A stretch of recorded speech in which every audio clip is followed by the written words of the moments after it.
Well, anybody who watches this show knows just how much I love baseball, so I'm very excited about my next guest. Joining me now is the head baseball coach at Kean University, Neil Ioviero. Neil, welcome and thanks for taking the time this morning. Anytime. Thank you for having me. Of course, it's our pleasure. Neil, before we talk about your illustrious career as a head coach, let's go back to the beginning. How did you first get interested in baseball, and how did it eventually lead you to Kean University? I mean, we're going down a long path, but I grew up in Brooklyn, New York, and you're always on the street playing anything you can get your hands on as far as a ball goes, stick ball, street ball, stoop ball, and wiffle ball, you name it. And I played a lot of baseball. And then my parents moved out to New Jersey when I was in 8th grade, and I continued playing baseball and basketball, and I've been all over the place playing, and it led me eventually to Kean. I mean, I can go into more details how I got to Kean, but it's been embedded in me since I'm 5 years old. And I always tell the players, I haven't changed my life. When I was a little kid, I used to go to school and play baseball. Now I just come to school and coach baseball. So it's been the same kind of life since I've been a kid.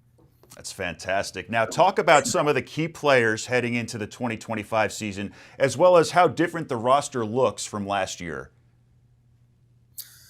Well, last year we had a bunch of really, really good freshmen, and we mixed a lot of them in, and some of them started on a regular basis, some of them were sprinkled in, and we knew last year that once this group got going and was a year older, that we would really have something special. We have a very good mix of a lot of talented defenders, a lot of guys with speed, a lot of guys that have good arms, a lot of guys that can really handle the bat and make hard contact, and we have a good mix of pitching. Like, we're really anticipating this one being a big one for us.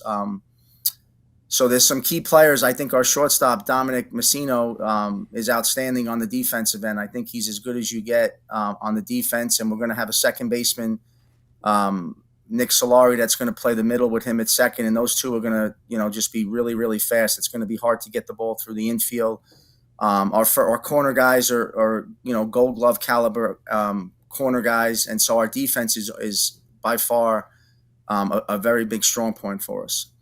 Now, every game on the schedule is obviously important, but are there any matchups you and the team are looking forward to in particular this year? I mean, to be honest, when we're playing anybody, it's one of their biggest games of the year. So we get their best game. We constantly get their ace pitchers, their best relievers, and we have to match their intensity on a daily basis. So it's not necessarily one game that's so important, because at the end they all add up. I mean, we do have some rivals that are a little bit, more intense through the course of a season, but it's a real intense day when we're playing, no matter who we're playing. Now let's talk about one of your accolades. Last season, you grabbed your 800th career win as a head coach. How special was that?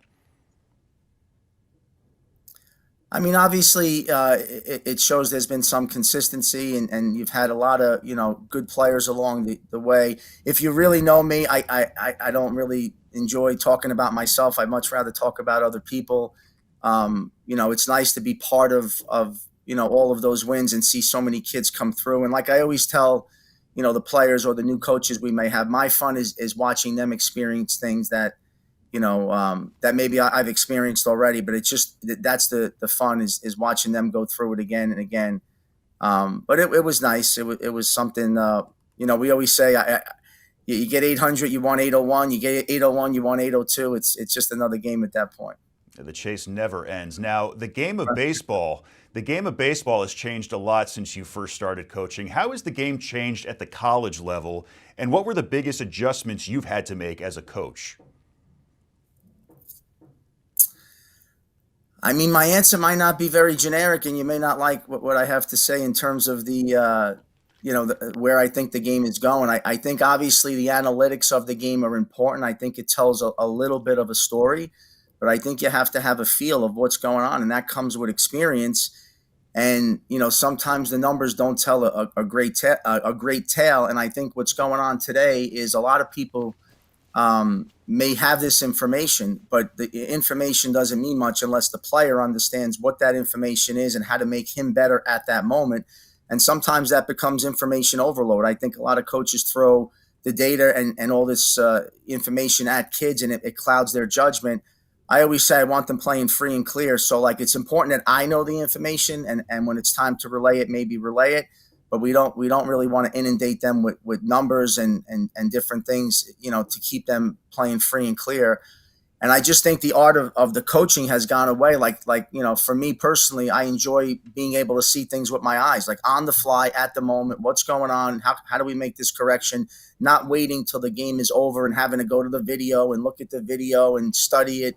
Like that doesn't help us at this moment that we need this done right now. The pitcher is losing his mechanics or his delivery. The hitter's, having some flaws. He's leaking out. He's not, getting just technical stuff, getting his front foot down, or he's moving his head or his eye level. Like you have to be able to see these things on the fly and be able to make those corrections. And I just think today there's so much, people are relying so much on the data that the coaching aspect is being lost. But that's just me. That's a fantastic answer. Now let's talk about Kevin Herget. He became the first Kean baseball player to make the major leagues. He's been on the show. Great guy who just signed with my New York Mets, so I'm excited about that. Yep. Now, the university retired his number 16 last month. How great was it not only being at the ceremony, but knowing you had something to do with his success? I mean, if you see on our field, we have our All-Americans and our Gold Glove winners and things like that. There's a lot of kids on that board that have gotten drafted, and when you look at the minute numbers in the entire world, what do we have? Something like 8 billion people on the planet, and only maybe 600 and something get to play in the major leagues. It's a tremendous honor, and if you know him the way I do, he's as humble as they come. Like he was, blown away by the production that we put on for him. And I just looked at him and kept smiling because I know how uncomfortable he is. He's a guy that just wants to go do it. He doesn't want to talk about it. And that's the grind that he went through as a player. I mean, I got him as if you look at him, he's not imposing. He's 5'9". He probably was 140 to 150 pounds because he was always wrestling. So he always had to cut weight and then try to put a little weight on for baseball season. And so, we constantly talk about progressions when we recruit, how the kid needs to progress from semester to semester through the summer, year after year. And his progressions were outstanding. And part of that is how hard he works. I mean, he just was an absolute, worker through, from the beginning to the end. And I used to see this stuff. So it's hard for me, because the scouts a lot of times want to profile the kids and say, well, he's not 6'3" or he's not 6'2", or and I just said, just keep watching him and tell me what he can't do. I mean, he was just, throwing really hard at the end, and his breaking ball had really sharp break to it. His change, we used to say it was like video game stuff. Like it was, very few players have I had where you kind of put your hand over your mouth like this when they're throwing, and you're kind of smirking on behind your hand saying, oh my, I can't believe what that ball just did. He had that. And, he never had really a bad season. Like every season he's played, from the Cardinals to the I guess it went to the Rays, then the Reds, then the Brewers, and now it'll be for the Mets. He's always succeeded. And so I just kept telling him, because it's so easy to want to, pack it in and just kind of move on with life. And I'm like, just hang in there, try to make a little money out of this, just keep. And then he got that break. And once he got the break, he kept it going. So he's making a nice little career. I call him a kid, but he's in his 30s now. He's not a kid anymore. It's been absolutely tremendous to watch, and he's just a really, really good individual on and off the field.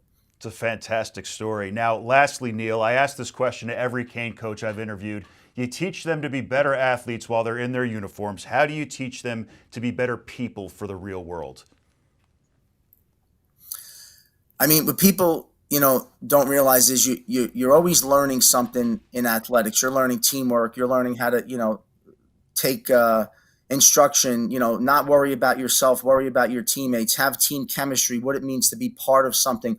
All those things go into the ingredients of making anything in your life. Like whether it's a good family member, a good brother, a good son, a good father, a good husband. excuse me. Someone that's good at your job, and you use the teaching moments. People will say to me, over the years, like, what's one of the things you do, or the secrets, and I always tell them, like, you want to know the truth? Like, I don't focus on the winning. I can care less about the winning.